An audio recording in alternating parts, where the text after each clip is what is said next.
Sermon 38, the house of God preached at Stoke Bishop. Make not my Father's house an house of merchandise. St. John 2:16. You have heard these words in the lesson for this morning. If you understand them, I think they will tell you what this church testifies of, why it has been set apart from the buildings round about it, what it may do for those who worship in it, and even for those who see it as they pass. Every nation had its temples. These temples spoke to the nation of a being higher than themselves. These temples said that men might hope by prayers and sacrifices to approach these beings, to make them hear their prayers and do what they desired. The Jewish temple said to those who worshipped in it, "The God who made the heaven and earth, the God whom no man hath seen or can see, has chosen your fathers to know him and to bear witness of him. You did not seek for him, he sought for you.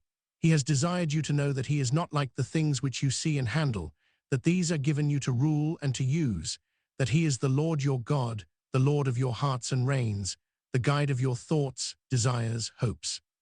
He who shows you what is right and what is wrong, he who gives you hands to war and fingers to fight, he who puts down the oppressor and exalts the oppressed.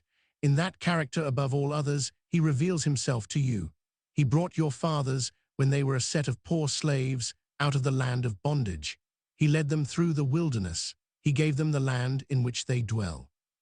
And ever since, when they have remembered him, the unseen God, and have trusted in him as their Redeemer and their King, they have been a brave, free, united people.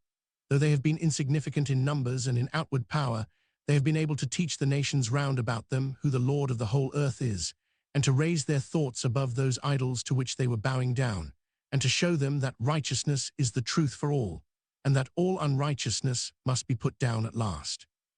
And when they have forgotten him, when they have thought that they were not his people, and that he was not their Redeemer and King, or that he was only the Redeemer and King of their forefathers, and had ceased to care for them, then they have become weak, cowardly, divided, superstitious. And they have begun to bow down like the other people before the works of their own hands, and to think they could bribe the beings they worship to deal falsely, to let transgressions go unpunished, to favor the ill-doers, and to make good evil and evil good. And so instead of being teachers of the nations, they have caused God's name to be blasphemed among the nations. And the nations have despised them and trampled upon them, and they have become slaves as they were before in the land of Egypt. The temple had borne this testimony to past generations of Jews. The testimony was all the stronger to the Jews who were living in the days of Herod, because that was not the temple which Solomon had built. The unbelief and corruption of the people had caused the destruction and overthrow of that. The goodly building in which they were worshipping then reminded them that no building could do anything for them if they did not understand the purposes for which it existed, if they were insincere and heartless. They thought they had learnt the lesson, for they were not bowing to foreign idols as their ancestors had done. They gloried in their separation from the other peoples of the earth. They rejoiced that they knew the true God and the way of serving him, but they did not know the true God, and they were not serving him. There was an idol in that very temple, an idol which they had with them in their houses and by the wayside. They were worshipping their gold. That was dearer to them than all things in heaven and earth, and therefore they could not believe in an unseen God who had redeemed them from the service of visible things and had made them his people. Visible things had dominion over them, more complete dominion than they had over any generation of those who had gone before them, and the necessary effect had followed. They were not instruments of good to the heathen people, they were instruments of evil. These people found them more grasping, more covetous than themselves. They thought their religion taught them to be grasping and covetous. The people saw that their religion did not unite them, but set them quarreling with each other, that they were divided into sects and parties, that they had no strength to resist wrong or to do right. And so the same consequences followed as of old. These Jews had fallen into slavery. They had first become slaves in their own hearts, then the Romans took from them all their outward freedom. The oxen and cattle and sheep, and the changers of money who were sitting in the temple, were signs of this state of things. They were tokens how the trade spirit had got the mastery over them, and how little they were able to get rid of it even when they came into the building which they counted the most sacred of all. But now one stood up in that building, one whom they were told was a Galilean, who walked about the streets with fishermen for his friends, who went among publicans and sinners. And he made a scourge of small cords, and drove the oxen and the sheep and the changers of money out of the temple, saying, Take these things hence, make not my father's house a house of merchandise. My father's house, think how these words must have sounded in the ears of those who were assembled there. This man of Nazareth dares to call the maker of heaven and earth, the God of Abraham and Isaac and Jacob, his father. But we do not speculate about the way in which such language may have affected the Jewish people. We know how it did affect them. The Gospels, this Gospel of St. John especially, tell us that they called him a blasphemer. This was what made what he did and said so dreadful in their eyes. He declared that he had come down from heaven to do a Father's will, that he was showing them by their own acts and words what that Father was, what his mind was, what his purposes to men were. In every message to publicans and sinners, in every warning to scribes and Pharisees, in every parable, in every miracle for the hungry or the sick, this great pretension was involved. He had come to claim men as his brethren. He had come to redeem them from the service of the world and of their own lusts, that they might be the children of the living and righteous and eternal God. For this he was arraigned before Caiaphas, for this he was condemned to die. The other charge, he has made himself a king, was the plea on which he was delivered to the Romans. That was the charge which caused him to be crucified instead of being stoned. But the chief priests and scribes regarded the first as the real crime, the other as consequent upon it. We believe that the Jewish temple fell finally, because those who worshipped in it would not acknowledge that there was one upon earth, born of a woman, who had a right to say, This is my Father's house. This house exists to testify that the God of all has sent me to redeem you into the state of children. We believe that when the Jewish priests had refused this message for their nation, it went forth to all nations, that Greeks, Romans, Germans, Gauls, Britons were told, God has sent his Son, made of a woman, made under the law, that you may receive the adoption of sons. We believe that when the temple of their own nation had fallen, the churches in all the different nations rose up to proclaim this as the great gospel to mankind. And every new church that is reared in any neighborhood carries this testimony with it to that neighborhood. It repeats Christ's own proclamation. It says this is his Father's house, the Father of the Son of Man. Therefore, O sons of men, it is the house of your Father. In him God looks upon you as his children. In him you may one and all say, Our Father. My brethren, it is this witness and no other, which this church is meant to bear unto you. For this work it was consecrated, or set apart from ordinary houses. It was not that those houses, the houses in which you dwell, the houses in which your fathers dwelt, in which your children may dwell after you, might be less dear and sacred in your eyes. It was that they might be more dear and sacred, that you might understand how blessed they are. The father of the family, the hearth, and the household receive a fresh consecration where there is a house in which the great Father, the Father of the whole family in heaven and earth, is worshipped. Each English household, belonging to the richest man and the poorest man, becomes then not a mere isolated house, but all its own holy memories, all its trials and sorrows and joys, all that binds it to the past and to the future, become joined to those of every other.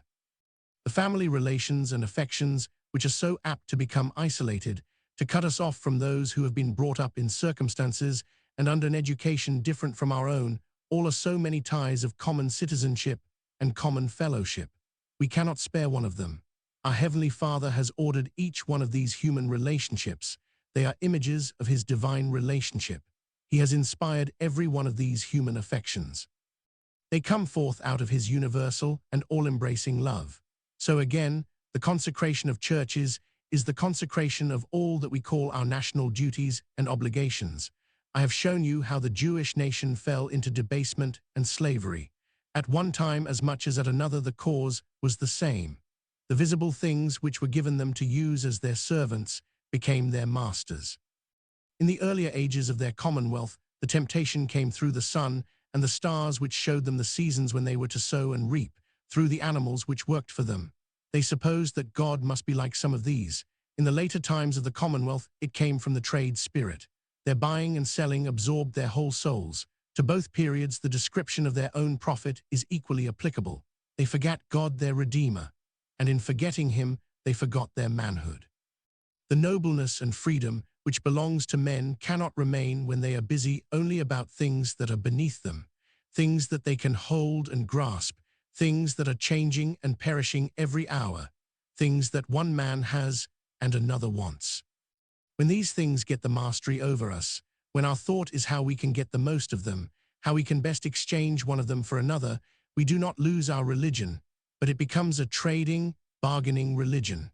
A religion like that we read of in the Bible, of the nations who worshipped at hill altars, who cried and cut themselves with stones to make their gods hear. It ceases to be the worship of a deliverer and a father. It becomes the worship of superstitious slaves, not of courageous men. Every church stands up to bear witness against such a religion as this. It stands up to say to prince and peasant, to him who has no house and to him who has one, the Father who is rich in grace and goodness, who so loved the world that he sent his only begotten Son to save it, has given this land to you all to keep it, and till it, and improve it for him. All your works and toils as professional men, tradesmen, or handicraftsmen are given you by him. All are honorable and precious in his sight. There is nothing so great, nothing so mean, but that he cares for it, and will make it minister for your good. Evil and misery and baseness come when your Father's house comes to be regarded as a house of merchandise. Evil and misery and baseness come when you forget that the God of heaven and earth cares that you should be right and true men, that you should know his name and show forth his image.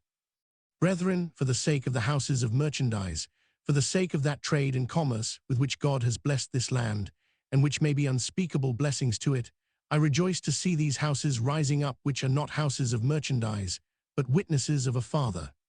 Our trade and commerce have grown up through the toil and suffering of enterprising noble men who have had courage to face dangers and wisdom to guard against them. Do not think that such courage and wisdom will remain to us if we become mere money worshippers. That worship makes us fear where no fear is. It gives men no nerve in hours of peril. It takes away their foresight and makes them reckless gamblers. But what can take away fear and cowardice is the belief that you cannot go out of the reach of his government who walked the waves and healed sicknesses and delivered from death.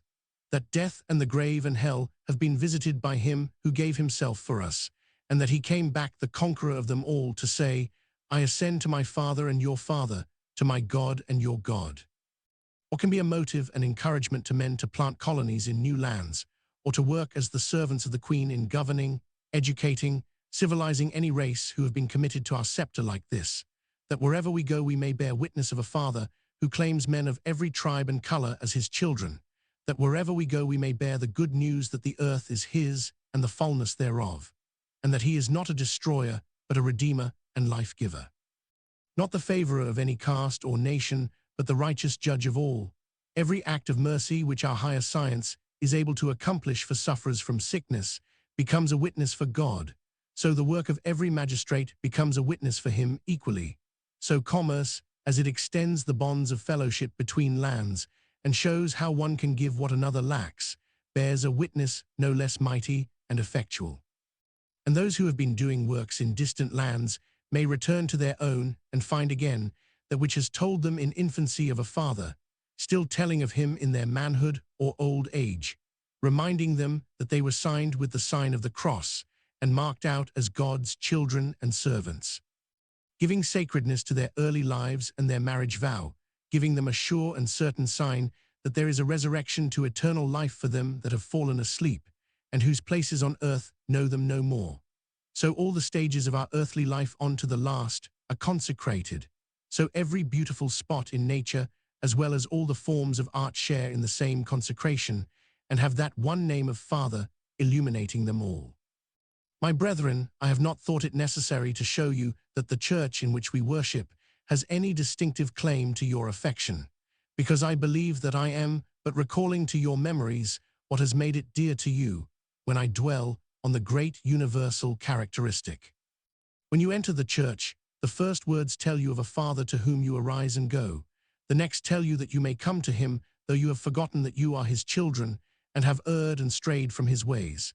The next how he pardons and absolves you to the intent that you may join with his whole family in heaven and earth in saying, Our Father. That name meets you everywhere, goes through every prayer and thanksgiving and act of adoration. There is not a sentence, but declares to us the love of him who sent his only begotten Son to take our nature and through that Son bestows on us his Spirit, that we may know and worship the Father and the Son in the unity of that Spirit world without end.